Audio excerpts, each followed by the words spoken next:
spring, the vernal equinox, I praise the goddess, Mother Gaia, for the life that she gives to this great planet, sustaining us all.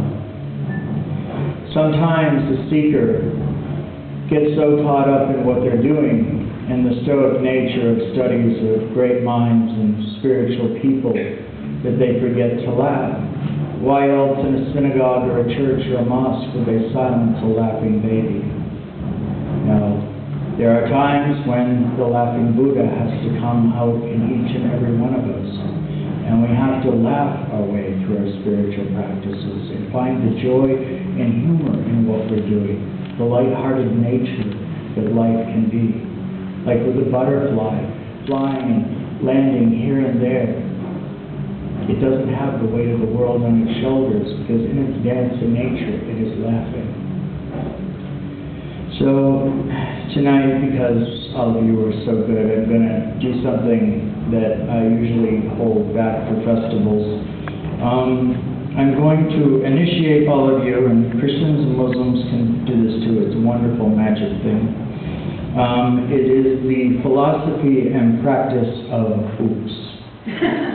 Now, I will tell you, oops is a very important phrase in this day and age when you have road rage and anger out there and people turning pages on you in courtrooms and all of these other things that just build up. Oops will get you out of so much crap. It owns responsibility, but it means I meant no harm. And if you do it like Robin Williams, Nathan Lane, and Birdcage, or me, they will give you a lot of space because I know this guy is a freak. Use oops liberally. Okay? Get out there and let people know that you mean no harm. And, you know, if you do it in a humorous way, you can even get away with, like, grinding your foot into your boss's heel.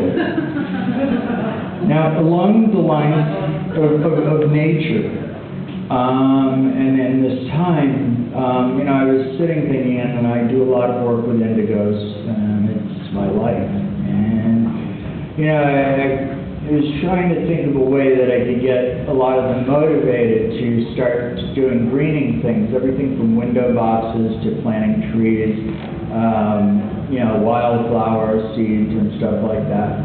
So this is what I came up with. You know, a lot of people use trees to commemorate when children are born. And, you know, some people where I grew up had 4 and 5 trees in their yard. Plant a nut tree for the crazy people in your life. Any fruit tree will do for people like me. If you quit smoking, an ash tree in your front window would be a good thing to have to remind you not to pick up that butt. If the kid gets A's on his report card, plant an apple tree, an oak for a relationship.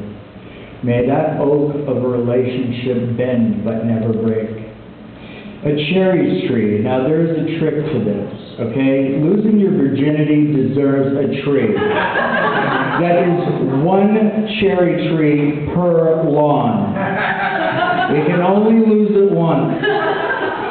As my high priestess spinster pointed out today, she wants a banana tree. I didn't ask why.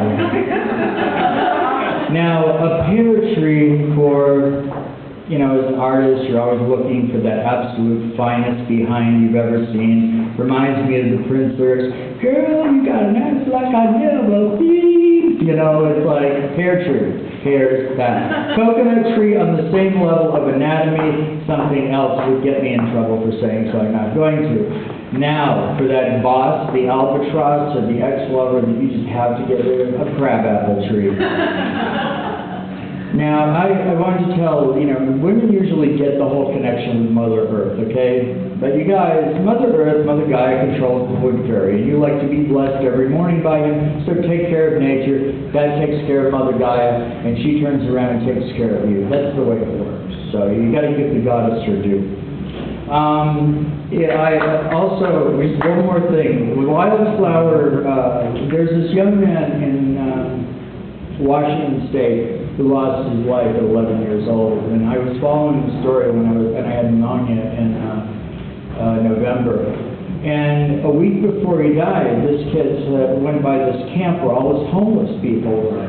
and he wanted to feed them. And this got out, and people actually got together and fed them. And he also was aware of the problems that people are having with honeybees, colony collapse disorder, and this will deplete the world's, food supply substantially. So wildflower seeds are a good way to help with that. Victory gardens, and certainly if you don't want to do the gardening yourself, get the couch surfer that's sitting on your couch or living there to go out and make the garden for you. With that, I am Muse the Fairy King. Thank you for listening.